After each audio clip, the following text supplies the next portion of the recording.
पर परवरदिगार आलम के हम सब पर बहुत बड़े एहसान हैं,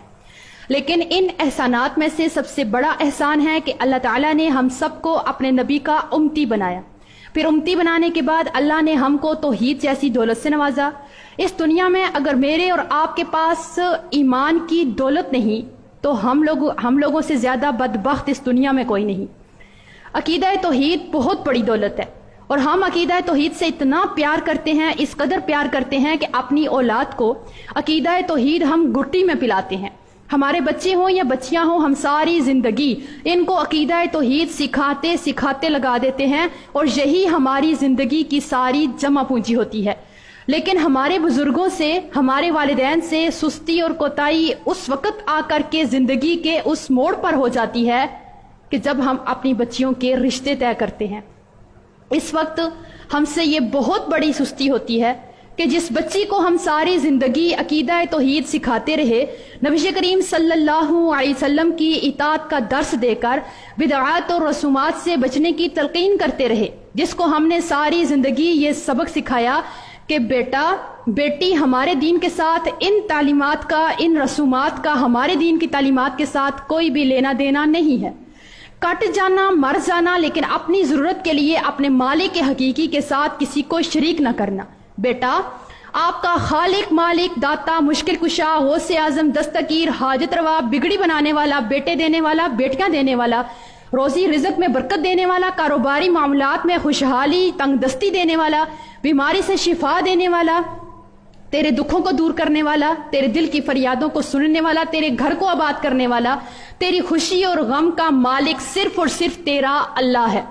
जिस बच्ची को कुरान और हदीस से हम सारी जिंदगी तालीम देकर फिर अपने घरों में अमली तौर पर खुशी, गमी, चालीसवां, तीजा, खत्म, बरसी, मेहंदी, इन सारी रसूमात का बाइकाट करके सिखाते रहे कि ये हमारे नबी का तरीका नहीं, इसका हमारे साथ कोई लेना देना नहीं।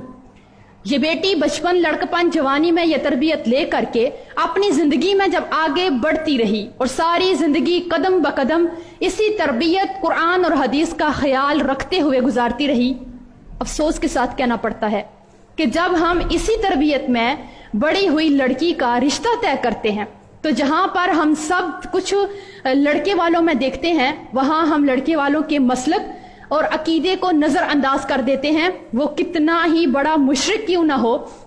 हम ये सोच करके अपनी बेटी का हाथ, तौहीद से प्यार करने वाली बेटी का हाथ उसके हाथ में दे देते हैं कि कोई बात नहीं, लड़की का खुद का अकीदा बिल्कुल ठीक है, हमारी तरबियत मजबूत है, ये उनको भी ठीक कर लेगी, अगर ना कर सकी तो कम से कम खुद शिरक नहीं करेगी। अब होता क्या है, इस लड़की की रुखसती उनके घर जब होती है तो वो अपने अकीदे और रसूमात के मुताबिक पहले ही लम्हे से वो रसूमात दुल्हन से करवाते हैं, जिनका हमारे दीन इस्लाम के साथ क्या, हमारे माशरे के साथ भी दूर का कोई ताल्लुक नहीं है। अब इस नई नवेली दुल्हन से जब वो रसूमात करवाई जाती हैं, अब जब ये इनकार करे तो सबके सामने नई नवेली दुल्हन पर मुंह फट, बद लिहाज, बद अखलाकी का फतवा लगा दिया जाएगा और अगर ये उन रसूमात को अदा करना चाहे तो कैसे अदा करे। इससे आगे चलिए, जब ये शादी करके ससुराल में जाती है, अगर वहां पे हो जाती है कोई फौतगी, तो जिस तीजे, सातवें, खत्म, बरसी, मतलब कि हर किस्म की बिदात, ये सारी जिंदगी बचने की खुद भी तालीम देती रही और बचने की तालीम लेती रही, लेकिन वहां पर आकर ये करने पर मजबूर हो जाती है कि अगर इनकार करे तो लड़ाई झगड़ा, फिसाद, घर बर्बाद होने का खौफ, और अगर करे तो ईमान को खतरा। इससे आगे चलिए, जब इसी को अल्लाह औलाद जैसी नेमत से नवाजता है तो बच्चे की पैदाइश से लेकर ही पहले दिन से ही, पहले लम्हे से ही बिदअत का वहां पे क्या, शिरक की वहां पे ये लड़की, इससे शिरक करवाया जाता है। ये अपनी आंखों से सब कुछ देखती नहीं है बल्कि वो कुछ करने पर मजबूर कर दी जाती है। इससे आगे चलिए, कितनी ही हमारी ऐसी बहनें हैं कि इनको परवरदिगार आलम ने औलाद जैसी नेमत से महरूम रखा, अब इनके यहाँ औलाद नहीं हो रही, लेकिन अब इनके घर वालों का पुख्ता अकीदा है, इनके घर वालों का पुख्ता अकीदा है कि अगर जो है वो किसी भी दरबार पे जाया जाए, पीर साहब के पास जाया जाए, तो वहां पे उनके चिल्ला करवा लेने से, थपकी से या उनके दम करवा लेने से औलाद होती ही होती है। अब इस लड़की को न जाने पर सास खामिद ये ताना देते नजर आते हैं कि तुम तो चाहती नहीं हो कि हमारे यहाँ औलाद हो, तुम तो इस घर की खुशी ही नहीं चाहती हो। اب اس لڑکی کو ہر وقت وہاں پہ نہ جانے پر اپنے سر کے اوپر لٹکتی تلوار نظر آتی ہے. اب اس کی نظروں کے سامنے وہ منظر بھی آتا ہے کہ جب اس کے باپ نے قرض لے کر، نہ ختم ہونے والا قرض لے کر، اس کو جہیز کے ساتھ اس گھر میں شادی کر کے دیا، اور اس کے ساتھ اس کو وہ منظر بھی آتا ہے نظر کہ جب یہ طلاق جیسا دھبا اپنے ماتھے پہ لے کر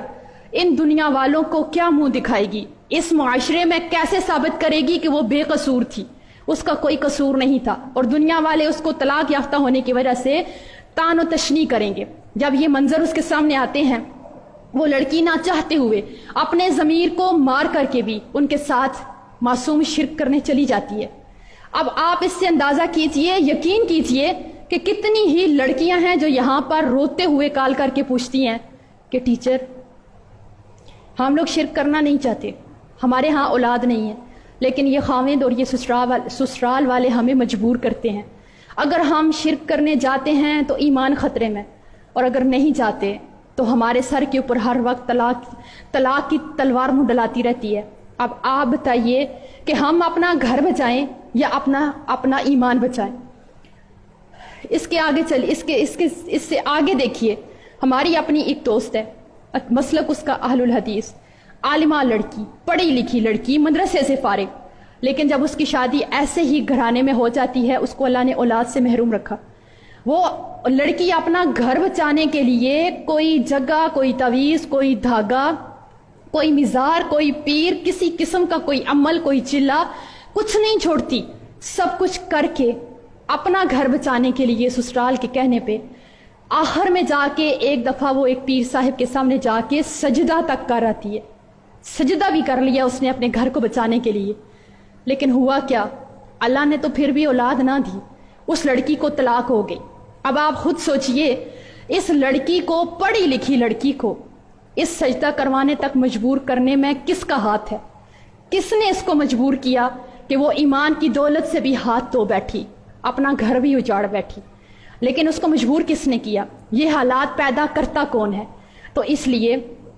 آپ اسی سے اندازہ لگائیں کہ اگر آج ہماری یہ سوچ ہے کہ ہماری بچی کسی بھی صورت شرک نہیں کرے گی تو کوئی مسئلہ نہیں ہے، ہم وہاں پہ شادی کر دیتے ہیں، تو ہماری یہ سوچ ٹھیک نہیں ہے. سسرال میں لڑکیاں وہ نہیں کر سکتی جو وہ چاہتی ہیں یا سوچتی ہیں، ان کو وہ کرنا پڑتا ہے جو سسرال والے چاہتے ہیں یا کرواتے ہیں. تو آج ہمیں اس بات پر غور کرنے کی بہت ضرورت ہے کہ ہم ان بچیوں کو شرک کی ایسی دلدل میں نہ دھکیلیں، اپنے ہاتھوں سے نہ دھکیلیں کہ جہاں سے ان کے پاس واپسی کا سوائے موت اور طلاق کے کوئی راستہ نہیں ہوتا. تو رحم کیجئے ان معصوم جانوں کے اوپر کہ رشتہ طے کرتے وقت عقیدہ توحید کو، ایمان کو بنیاد بنا کر کے رشتہ طے کیجئے. اپنے ہی من میں ڈوب کے پا جا سراغ زندگی، اپنے ہی من میں ڈوب کے پا جا سراغ زندگی، تو میرا نہیں بنتا نہ بن، اپنا تو بن.